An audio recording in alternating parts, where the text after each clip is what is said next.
Bienvenue sur la voie du fight, on va voir ensemble l'actu de la semaine et parler un petit peu de l'UFC de ce week-end.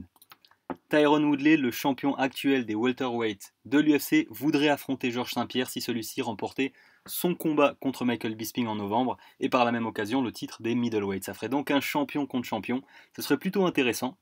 Moi je suis encore plus intéressé par le match retour de Georges Saint-Pierre contre Bisping. Je me demande comment il va arriver à casser la distance puisqu'il y a une sacrée différence de taille. Enfin, on verra ça en temps et en heure. Mauvaise nouvelle, Francis Ngannou ne combattra pas à l'UFC 215. Eh bien, on lui souhaite de trouver un combat pour très bientôt et contre un adversaire dans le top 10, ou dans le top 5 même si possible.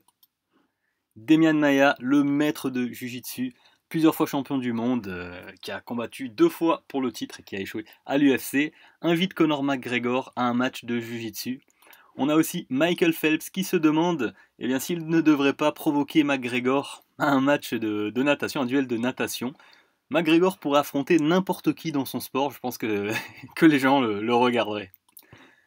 Une news bizarre, José Aldo veut terminer son contrat à l'UFC et se lancer dans la boxe anglaise.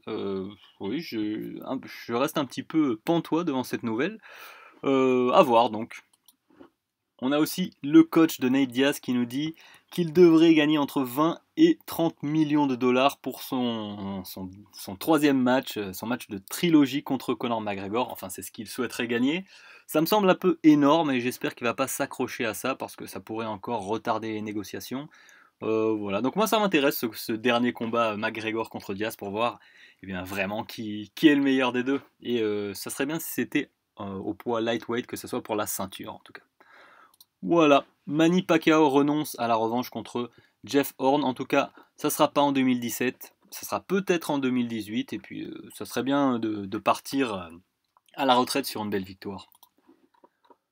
On a aussi Johnny Tancré, une nouvelle fois champion du monde à 45 ans. Donc on le félicite, en plus il a stoppé son adversaire qui ne s'est pas représenté après la fin, au début de la troisième reprise me semble-t-il. Donc félicitations. Vraiment, le gars ne vieillit pas, c'est incroyable. Voyons maintenant l'UFC, en tout cas les combats qui m'intéressent. Il y a donc Alexander Volkov contre Stefan Struve. Je choisis Stefan Struve. Voilà, je le suis depuis longtemps et il n'a jamais réussi à réaliser son potentiel. Il est gigantesque, il est excellent au sol, il est très courageux, mais il n'a pas la réussite qu'on lui souhaiterait face à une opposition de très haut niveau. C'est le seul à avoir mis KO le champion actuel Stipe Miocic, on le rappelle, bon, ça fait un petit moment maintenant, mais il a aussi une fâcheuse tendance à se prendre des KO exceptionnels comme là contre Travis Brown, qui vient d'ailleurs de se marier avec Ronda Rousey, ça c'est pour ceux qui aiment l'actu people, contre Mark Hunt aussi, ouf, voilà, donc il a pris plusieurs KO contre Roy Nelson aussi et d'autres, mais il en a mis. Donc pour le combat principal de la soirée, Stefan Struve, je me tromperai sûrement. Il y a aussi Siyar Bahadurzada contre Rob Wilkinson. Je choisis Bahadurzada, même s'il n'a pas combattu depuis un moment. J'espère qu'il va revenir en forme. Je l'aime bien, c'est un puncher. Regardez-le ici. Attendez un petit peu, laissez le temps à l'animation de se réinitialiser. Voilà, donc j'espère qu'il va pouvoir rester debout dans le combat et faire parler sa puissance. On a aussi, ça c'est pas dans la carte principale, c'est sur le UFC Fight Pass. On a Taisumov contre Felipe Silva.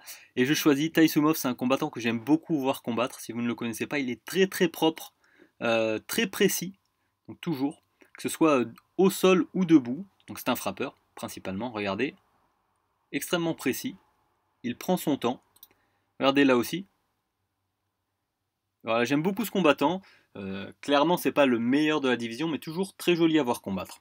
Donc ça, c'est à peu près tout pour les combats qui m'intéressent vraiment. Il y a peut-être aussi Barbarena qui avait battu Sage Northcutt, mais je ne connais pas vraiment son adversaire, donc je ne sais pas trop. Mais il n'y a pas vraiment de grosses stars sur cette carte. C'est un UFC Fight Night, mais je suis sûr qu'il y aura de beaux combats. Voilà pour terminer, la mauvaise nouvelle, Angélique Duchemin, boxeuse, championne du monde, est décédée à l'âge de 26 ans après un malaise à l'entraînement, donc toutes nos pensées à sa famille. Voilà, c'est terminé pour aujourd'hui, je vous retrouve lundi pour faire le débriefing des combats. N'hésitez pas, si vous regardez l'UFC, à me dire tu t'es trompé ou, voilà, ou si j'ai raison, à me féliciter par rapport à mes choix. Je vous souhaite une bonne soirée et à lundi.